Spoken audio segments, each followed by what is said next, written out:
والحمد لمن له الحمد والمدح والذكر والشكر في الكائنات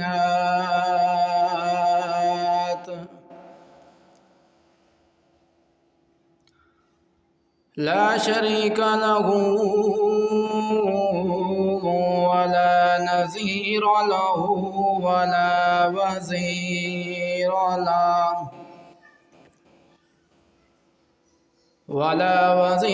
له ولا نظير له ولا فرق له ولا فريق له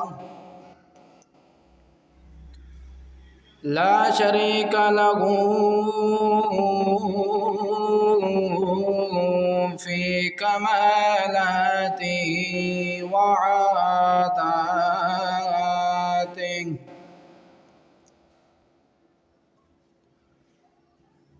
لا شريك له ولا نظير له ولا وزير له ولا فرق له لا شريك له وبذلك أمرت وأنا أول المسلمين أما بعد فأعوذ بالله من الشيطان الرجيم بسم الله الرحمن الرحيم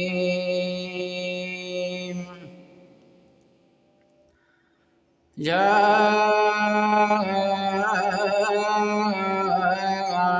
أيها الذين آمنوا اتقوا الله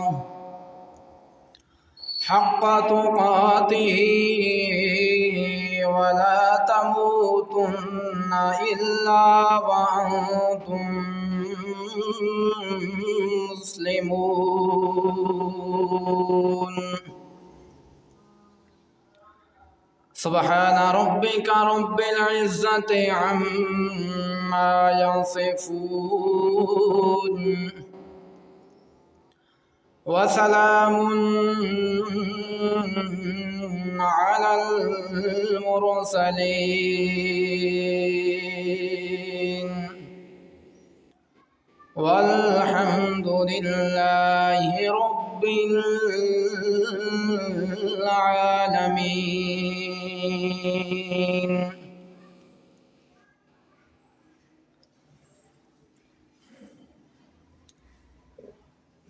میرے واجب الاحترام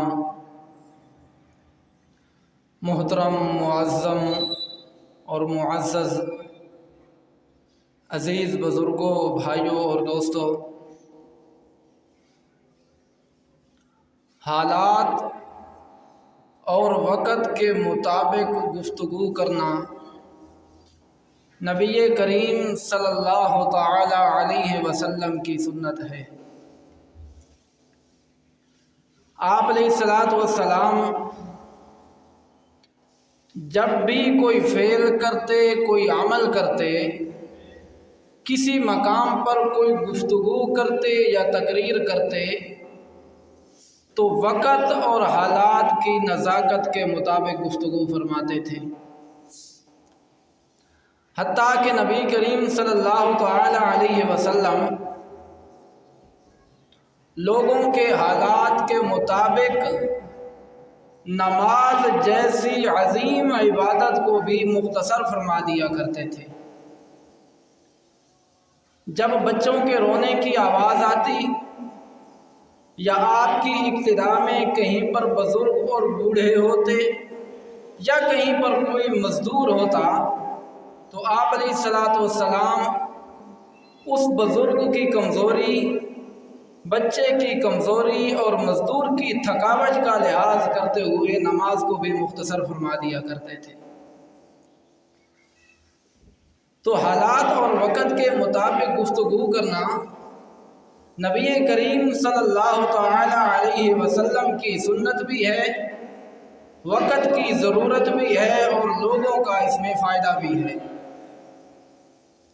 اس لیے آج ہم اپنے اس وقت کی ضرورت کے مطابق معاشرے کے حالات پر تھوڑی سی گفتگو کریں گے کہ ہم اپنے ارد گرد، اپنے معاشرے میں، اپنے ماحول میں لوگوں کی سوچ، لوگوں کی مصروفیات اور لوگوں کی مجبوریوں کو دیکھیں تو ہر آدمی پریشانیوں میں، مصیبتوں میں، دکھوں میں اور تکلیفوں میں چورا چور ہے۔ ایک دو زخم نہیں، سارا بدن چھلنی ہے، درد بیچارہ ہے پریشان کے کہاں جاؤں۔ یعنی کہ درد بھی دیکھتا ہے کہ اس وجود میں آخر میں کہاں پہ ہوں، پورا وجود زخموں سے چھلنی ہے۔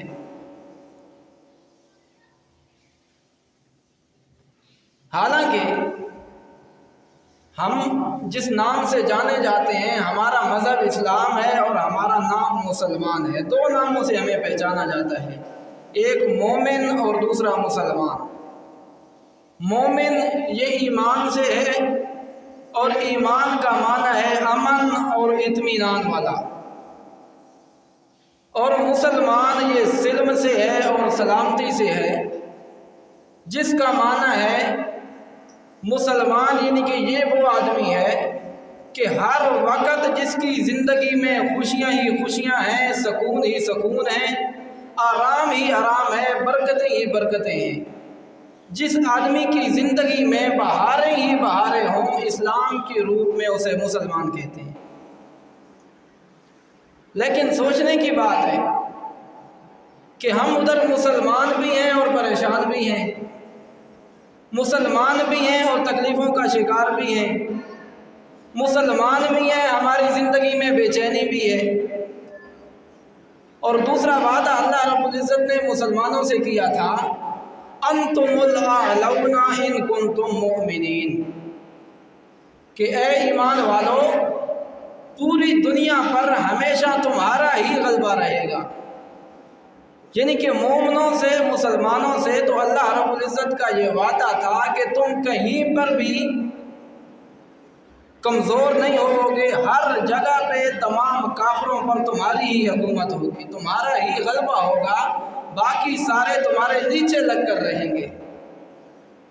لیکن ہم مشاہدہ کے طور پر دیکھتے ہیں کہ پوری دنیا میں جتنے بھی اسلامی ملک ہیں، تمام کے تمام کمزور ہیں، غالب ہونے کے بجائے مغلوب ہیں، حاکم ہونے کے بجائے محکوم ہیں، طاقتور ہونے کے بجائے کمزور ہیں۔ ہم نے تو تمام پر حکومت کرنی تھی، اللہ رب العزت کا ہمارے ساتھ وعدہ تھا، لیکن جس جگہ پر دیکھتے ہیں مسلمان پیسا جا رہا ہے، جس طرح چکی کے پاٹوں میں آٹے کو پیسا جاتا ہے، مسلمان جگہ جگہ پہ اسی طرح پیسا جا رہا ہے۔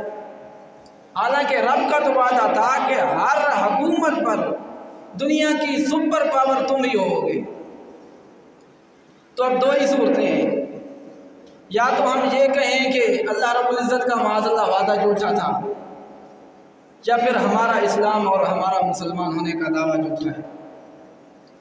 تو اللہ رب العزت کے وعدے میں تو کوئی شک نہیں، وہ تو سچوں کا سردار ہے، وہ تو احکم الحاکمین ہے، اس کی کتاب کے ایک ایک حرف کی صداقت پہ صدیوں گواہ ہیں، اور اس کی صداقت کی ذمہ داری ایک ایک لفظ کی گارنٹی رب نے خود دی ہے۔ تو سمجھ آیا کہ اللہ رب العزت کے وعدے میں تو کوئی شبہ نہیں، ہمارے اسلام کے اندر کمزوری ہے، ہمارے ایمان میں کمزوری ہے، جس کی وجہ سے ہم سے وہ وعدہ پورا نہیں ہو رہا اور جگہ جگہ پہ ہمیں ستایا جا رہا ہے۔ اب وہ کون سی کمزوری ہے؟ اللہ رب العزت نے یہ نہیں کہا تھا کہ تم اوپر اسلام کا لیبل لگا لو، اسلام کا ٹائٹل لگا لو اور نیچے جو کچھ مرضی کرتے رہو، میں تم سے یہ وعدہ پورا کروں گا۔ نہیں، یہ نہیں کہ اوپر اسلام کا لیبل اور نیچے ہر فعل، ہر عمل، ہر خوشی، ہر غمی، تمہاری زندگی کا ایک ایک پہلو کافروں کے طرف پہ گزرے، کافروں کی حکومت کے نیچے گزرے، ان کے قانون کے مطابق گزرے، تو پھر اللہ کا یہ وعدہ نہیں تھا۔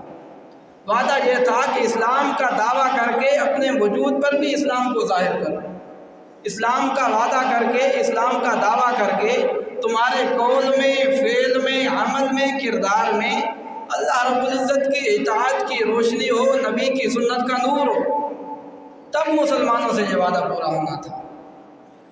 اسی وجہ سے فرمایا یا ایھا الذین آمنوا ادخلوا فی السلم کافہ، کہ اے ایمان کا دعویٰ کرنے والوں پورے کے پورے اسلام میں داخل ہو جاؤ، پورے مسلمان بن جاؤ، کامل مومن اور مسلمان بن جاؤ۔ ایسا نہیں کہ کہیں پر تو مسلمان، ضرورت ملی، حالات کا تقاضا ہوا تو پھر تو اسلام پر عمل کر لیا، لیکن اگر کوئی مجبوری، رشتہ داری کی، ضرورت کی کوئی مجبوری آ گئی تو اسلام کو پیچھے چھوڑ دیا، نہیں، یہ اسلام کا دعویٰ ہے، حقیقتاً اسلام نہیں۔ آج اگر ہم اپنے معاشرے پر دیکھیں تو ہر جگہ پر صرف اسلام کا نام رہ گیا ہے۔ آپ علیہ الصلوۃ والسلام نے فرمایا کہ سیأتی علی الناس زمان لا یبقى من الاسلام الا اسمہ، کہ لوگوں پر ایک ایسا وقت آنے والا ہے کہ صرف اور صرف اسلام کا نام باقی رہ جائے گا، یعنی کہ صرف دعویٰ اسلام کا ہوگا، نیچے بالکل اسلام کا نام نشان نہیں ہوگا۔ یہ قیامت کی علامت بتائی ہے کہ قیامت کی علامت ہے کہ صرف اسلام کا اوپر ٹائٹل اور لیبل لگا ہوگا۔ آج اگر اپنے معاشرے میں دیکھیں، کوئی شعبہ اٹھا لو، سیاست کا شعبہ ہے، معاملات کا شعبہ ہے، تجارت کا شعبہ ہے، تعلیم کا شعبہ ہے، ہر شعبے میں صرف اور صرف مسلمان اسلام کا نام استعمال کر رہے ہیں، کردار میں، عمل میں اسلام نظر نہیں آتا۔ سیاست کو دیکھ لیں کہ ہماری سیاست مکمل انگریز اور کفار کی طرز پہ ہے۔ یہ ہمارا جتنا بھی پارلیمنٹری نظام ہے یہ اسلامی نظام نہیں، یہ سارا کا سارا اسلام کے مد مقابل نظام ہے۔ کیوں کہ اسلام نے ہمیں نظام یہ کتاب اللہ دیا تھا، اس کی تشریح کرنے والے نبی صلی اللہ تعالیٰ علیہ وسلم کی حدیث ہے کہ ہم نے جو بھی فیصلہ کرنا ہے اس کے مطابق کرنا ہے۔ اب ہمیں کسی مستقل نظام کی، پارلیمنٹ کی ضرورت نہیں، مکمل ہماری زندگی کے ایک ایک فعل، ایک ایک حرکت، ایک ایک قول کا حکم اس قرآن مقدس میں موجود ہے۔ جب مسلمانوں کے پاس ایک نظام آ گیا تو کفار نے سوچا کہ اب ہم کیسے فیصلہ کریں گے۔ مسلمانوں کے پاس تو ایک مستقل نظام ہے، شریعت ہے، اسلام ہے، ان کا نبی، اس کی تشریح کرنے والا موجود ہے، ہمارے پاس تو کوئی کتاب بھی نہیں، کوئی قانون بھی نہیں، تو ہم کیسے فیصلہ کریں؟ تو پھر ان کفار نے یہ فیصلہ کیا کہ ہم خود اپنی طرف سے قانون سازی کیا کریں گے۔ یعنی کیا مطلب کہ کچھ سمجھدار آدمی، بڑے آدمی کسی جگہ پر بیٹھ کر جو قانون بنا دیں گے بس وہی قانون ہوگا۔ پھر اختلاف ہو گیا جی کہ وہ قانون کون بنائے۔ ایک علاقے والے قانون بنائیں گے تو دوسرے قانون والی مخالفت کریں گے، ایک ضلع والے قانون بنائیں گے، ایک صوبے والے قانون بنائیں گے تو دوسرے صوبے والے اس کی مخالفت کریں گے، سکون تو پھر بھی نہیں ہو سکتا۔ تو پھر انہوں نے سوچا کہ ہر علاقے کا ایک ایک نمائندہ لو، جس کو ہمارے عرف میں MPA اور MNA کہتی ہیں۔ تو کفار نے، یہودیوں نے یہ فیصلہ کیا کہ ہر علاقے کا ایک ایک نمائندہ دیا جائے اور ایک پارلیمنٹ میں، ایک ادارے میں، ایک جگہ پہ ان کو بٹھا دیا جائے۔ دنیا کے جس قانون پر ان کا اتفاق ہو جائے گا بس وہی ان کا قانون بن جائے گا، اسی کے مطابق عمل ہوگا۔ تو ان کی یہ مجبوری تھی کہ ان کے پاس کوئی نصاب نہیں تھا، اس وجہ سے انہوں نے یہ نظام قائم کیا۔ افسوس کہ ہمارے اسلامی ملک کے اندر جس کی بنیاد لا الہ الا اللہ پہ رکھی گئی، اس کے اندر نظام اسلام والا آج تک نافذ نہیں ہو سکا۔ ہمارے پاس تو نصاب تھا، ان کی تو مجبوری تھی، نصاب نہیں تھا، تو وہ اگر اس نظام پہ چلتے تو ٹھیک۔ ہم اسلام کا کہہ کر، اسلام کا لیبل لگا کر، اور اتنا عمدہ عظیم قانون ہونے کے باوجود اسی طرح امریکہ اور دوسرے سپر پاور طاقت کے نیچے لگ رہے ہیں، جس کی وجہ سے ہم مغلوب ہو رہے ہیں۔ اور اسی طریقہ سے دوسرا شعبہ دیکھ لو، تعلیم کا شعبہ، تو تعلیم کے شعبے میں بھی ہم اپنے اسلام کو دوسرے نمبر پہ رکھتے ہیں۔ سب سے پہلے بچہ جب بھی پڑھائی کے قابل ہوتا ہے تو ہمارا سب سے زیادہ فوکس اس کو دنیا کی تعلیم پہ ہوتا ہے۔ سب سے زیادہ فوکس یہ دیا جاتا ہے کہ انگریز کی تعلیم حاصل کرے، سکول میں جائے، کالج میں جائے، یونیورسٹی میں جائے۔ وہ بھی جانا چاہیے، لیکن اس کو ثانوی حیثیت ہونی چاہیے، اس کو ضرورت ہونی چاہیے، اس کو مقصد نہیں بنانا چاہیے۔ حقیقت کے اندر سب سے پہلے اس کو دین کی تعلیم دینی چاہیے، قرآن کی تعلیم دینی چاہیے، زندگی کا مقصد سکھانا چاہیے، نبی کی سنت اور سیرت سکھانی چاہیے، لیکن ہم نے اس کو ثانوی حیثیت سے دیا۔ تو یہ دیکھو اسلام کا صرف نام رہ گیا ہے۔ ہمارے معاشرے میں ڈاکٹر دیکھو، حکیم دیکھو، طبیب دیکھو، تو 100 میں سے 80-90% ایک تو دنیا کا کاروبار بنا کے بیچے ہیں، اور اس سے بڑھ کے بات یہ ہے کہ ناقص اور 2 نمبر مال بیچ رہے ہیں، یعنی کہ لوگوں کی زندگیوں سے کھیلا جا رہا ہے۔ چلو اور کوئی شعبہ ہوتا دھوکہ دے دیتا، اس میں بھی افسوس ہے، لیکن ایک مسلمان کی جان سے کھیلنا، ایک مجبور اور لاچار اور بے کس انسان کی زندگی کو خطرات میں ڈال دینا کہ وہ پہلے سے بیمار ہے، مزید اس کو 2 نمبر دوائیاں دے کے، تو یہ اسلام کی تعلیمات نہیں ہے۔ اسلام میں تو خیرخواہی ہے، اسلام نام ہی خیرخواہی کا ہے۔ آپ علیہ الصلوۃ والسلام سے پوچھا گیا کہ یا رسول اللہ، اسلام کس چیز کا نام ہے؟ ویسے تو پوری شریعت، پورا اسلام یہ قرآن و سنت کی صورت میں ہمارے پاس موجود ہے، کتاب اللہ ہے، اس کی تفسیریں ہیں، نبی کی حدیث ہے، اس کی تشریح ہے، یہ سارا کچھ موجود ہے۔ لیکن اگر کوئی کافر آپ سے پوچھے کہ تمہارے نبی پر یہ جو قرآن نازل ہوا، شریعت نازل ہوئی، اسلام نازل ہوا، اس کا خلاصہ کیا ہے؟ 2 لفظوں میں ہمیں بتاؤ۔ تو آپ نے صلی اللہ علیہ وسلم نے فرمایا 2 لفظ نہیں، میں تمہیں 1 لفظ میں بتاتا ہوں، الدین النصیحہ۔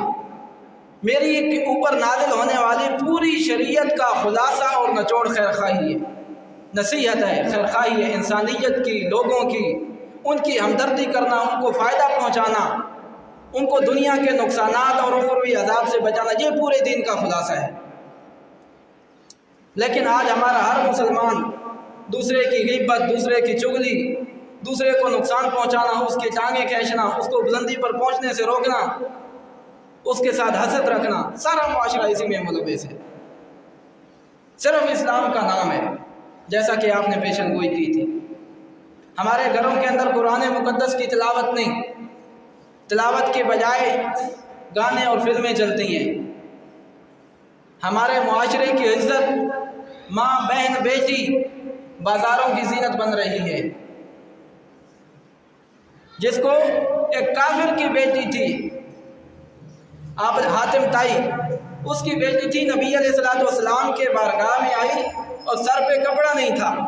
نبی علیہ الصلوۃ والسلام نے اپنی مبارک چادر کو اٹھایا، اتارا اپنے کندھوں سے اور اس بیٹی کے سر کو ڈھانپ دیا اور فرمایا بیٹی کافر کی بھی وہ بیٹی ہوتی ہے، بیٹی عزتیں ہر کسی کی برابر ہوتی ہیں۔ لیکن آج ہم مسلمان کی نام کے مسلمان ہیں، لیکن مسلمانوں کی عورتیں بازاروں کی زینت بنتی ہیں، اور ہمارا نوجوان سارا دن بازاروں میں بیٹھا رہے گا، موبائل پہ بیٹھا رہے گا، ٹی وی پہ بیٹھا رہے گا، سوشل میڈیا دیکھتا رہے گا، لیکن نماز اور اذان کی آواز آئے گی تو نہیں آئے گا۔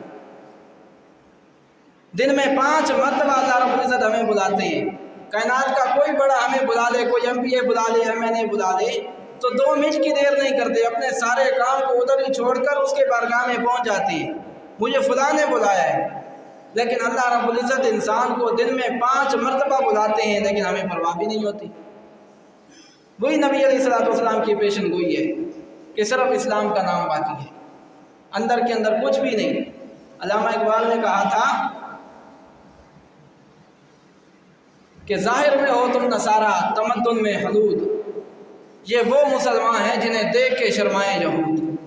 آج مسلمانوں کے کردار سے یہود بھی پیچھے رہ گئے، اتنا ہمارا گھٹیا، ناقص، کمزور کردار بن چکا ہے۔ اور فرمایا مساجدہم عامرہ لا یبقی من الاسلام الا اسمہ، کہ قیامت کے قریب اسلام کا نام رہ جائے گا۔ ولا یبقی من القرآن الا رسمہ، قرآن مقدس کو صرف رسم کے طور پر رہ جائے گا۔ قرآن کو سیکھنا، اس پر عمل کرنا، اس کی تلاوت کرنا، بچوں کو سکھانا اپنی جگہ پہ صرف ایک رسم رہ جائے گی، نام کا قرآن رہ جائے گا۔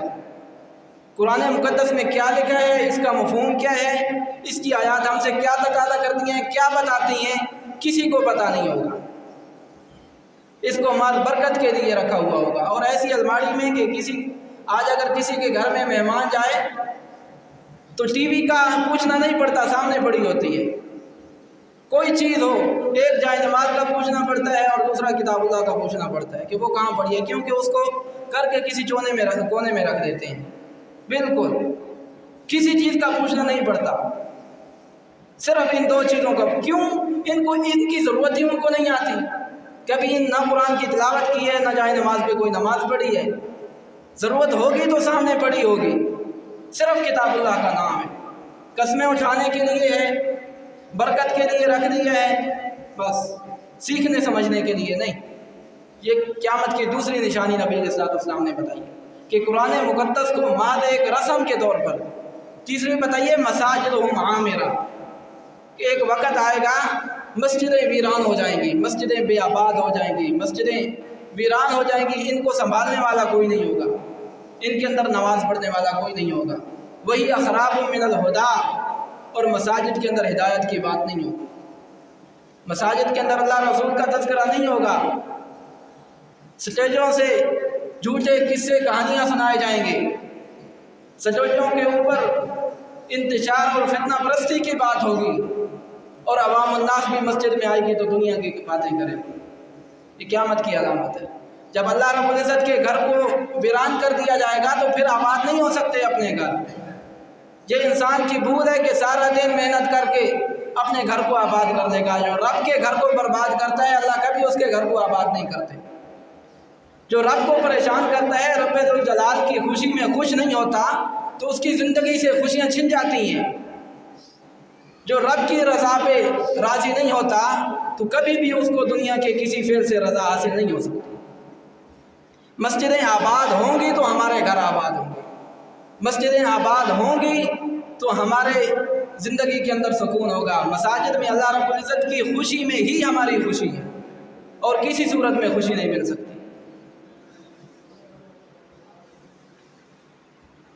آج ہمارے بازار آباد ہیں، ہوٹل آباد ہیں، ایک ویران ہے تو مسجد ویران ہے، اور ہر آدمی، اب یہ ہمارا معاشرہ کیسے ٹھیک ہوگا، کیسے ہماری سوچ بدلے گی، ہمارے معاملات کیسے بدلیں گے، حالات کیسے بدلیں گے، کیسے ہمارے اوپر وہی دور لوٹے گا سکون والا جیسا کہ پہلی صدی میں تھا، تابعین کے دور میں تھا، تبا تابعین کے دور میں تھا۔ ایسے نہیں بدلے گا۔ آج کے دور میں ہر آدمی دوسرے کی نکتہ چینی کرتا ہے، دوسرے کے بارے میں دوسرے کو کہتا ہے کہ فلاں نے یہ غلطی کر دی، فلاں نے یہ غلطی کر دی، فلاں نے یہ کہہ دیا، اگر فلاں یہ نہ کرتا تو یہ نہ ہوتا، فلاں کی وجہ سے محلے خراب ہیں، معاشرے خراب ہیں۔ اپنے اوپر کوئی نہیں سوچتا۔ جب انسان اپنے اوپر فوکس کرنا شروع کر دے گا، اپنے آپ کو دیکھنا شروع کر دے گا، اپنے آپ کو بدلنا شروع کر دے گا، پورا معاشرہ ہمارا بدل جائے گا۔ اس کی ایک مثال مشہور ہے کہ ایک آدمی اپنے کمرے کے اندر کسی کتاب کا مطالعہ کر رہا تھا۔ ایک چھوٹا بچہ بار بار شور کر رہا تھا، آوازیں نکال رہا تھا، جس کی وجہ سے اس کے مطالعے میں خرابی آ رہی تھی۔ تو اس نے سوچا کہ اب کیسے اس کو سمجھایا جائے کہ یہ کسی کام میں مصروف ہو جائے اور میرے مطالعے میں خرابی نہ آئے۔ تو اس نے دیکھا کہ ٹیبل کے اوپر ایک پوری دنیا کا نقشہ پڑا تھا، ایک کاغذ پہ لکھا ہوا نقشہ پڑا تھا۔ اس نے اس نقشے کو مکمل ٹکڑے ٹکڑے کر دیا۔ ٹکڑے ٹکڑے کرنے کے بعد اس بچے کو دے دیا کہ جا بچے، جہاں کا جو ٹکڑا ہے اس کو اسی پر لگا اور اوپر سلیشن ٹیپ لگا دی۔ اس نے سمجھا کہ اس کے 3-4 گھنٹے اس میں لگ جائیں گے، جوڑے یا نہ جوڑے میں تو مطالعہ کم از کم آرام سے کر دوں گا۔ تو بچہ دوسرے کمرے میں گیا، 2-3 منٹ کے اندر وہی اسی طرح کا کاغذ بنا کے لایا، چھوٹا چھوٹا ٹکڑا، جہاں کا جو ٹکڑا تھا اس نے اسی جگہ پہ وہ ٹکڑا لگا دیا۔ آدمی پریشان ہو گیا کہ اس کے میں نے چھوٹے چھوٹے ٹکڑے کیے تھے، میرا اپنا وقت پورا دن اس پہ ضائع ہو جائے اور میں صحیح نہ کر سکوں۔ اس بچے نے چند منٹوں میں اس پوری دنیا کے نقشے کے ایک ایک ٹکڑے کو اپنی جگہ پہ لا کے رکھ دیا۔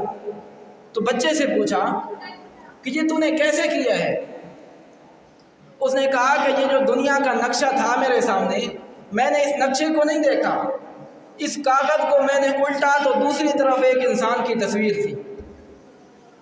میں نے اس انسان کی تصویر کو دیکھا کہ جہاں پر آنکھ تھی آنکھ کو وہاں پہ رکھ دیا، جہاں پر کان تھا کان کو وہاں پہ رکھ دیا، جہاں پر انسان کی ٹانگیں تھیں ٹانگوں کو وہاں پہ رکھ دیا۔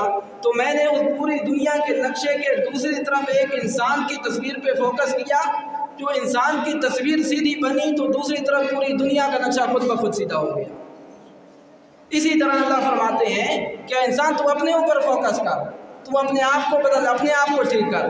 جب ہر آدمی اپنے آپ کو ٹھیک کرنے پہ فوکس کرے گا، ساری توجہ اس کی اپنے آپ کو ٹھیک کرنے پر ہوگی، تو پوری دنیا کا نقشہ خود بخود صحیح ہو جائے گا انشاءاللہ۔ لیکن ہم کیا کہتے ہیں جی، معاشرہ خراب ہے، نیکی کرنے کا دور نہیں ہے۔ اکثر یہ کیا دور ایسا آ گیا جی، زمانہ ایسا آ گیا ہے، کسی کے ساتھ بھلائی کر لو تو وہ الٹا ہمارے اوپر ہمیں نقصان پہنچاتا ہے۔ تو کیا نیکی انسان اس نیکی کو نیکی کہتے ہی اس وجہ سے ہیں کہ وہ عمل اللہ کی رضا کے لیے کیا جاتا ہے۔ اگر کوئی عمل اللہ کی رضا کے لیے نہیں کیا جاتا، دوسرے سے بدلے کے لیے کیا جاتا ہے کہ فلان میں مجھے بدلہ دے گا، تو وہ نیکی نہیں۔ نیکی تب بنتی ہے جب اس کا بدلہ اللہ رب العزت سے حاصل کیا جائے۔ اگر انسان اللہ رب العزت سے بدلے کی امید پر انسان کے ساتھ نیکی کرتا ہے، تو بدلے کے اندر وہ عزت کرے نہ کرے، بدلے کے اندر وہ اچھا بدلہ دے یا برا بدلہ دے، وہ فائدہ پہنچائے یا نقصان پہنچائے، تو پھر ہر دور نیکی کا ہے۔ کیونکہ نیکی کا دور خود بخود تو نہیں آنا، اچھا دور خود بخود تو نہیں آئے گا کہ 40 سال برے دور کے ہیں پھر 40 سال اچھے دور کے آ جائیں گے، 50 سال برا وقت چلے گا پھر اچھا وقت آ جائے گا۔ یہ اچھا وقت کیسے آئے گا؟ خود بخود کوئی معجزہ تو ظاہر نہیں ہوگا، کوئی جادوئی ٹوٹکا تو نہیں ظاہر ہوگا کہ خود بخود ہمارا معاشرہ ٹھیک ہو جائے گا۔ خود ہی ہم بدلیں گے، ہم نے اس نظام کو بدلنا ہے۔ جب ہم بدلیں گے تو انشاءاللہ خود بخود یہ نظام بدل جائے گا۔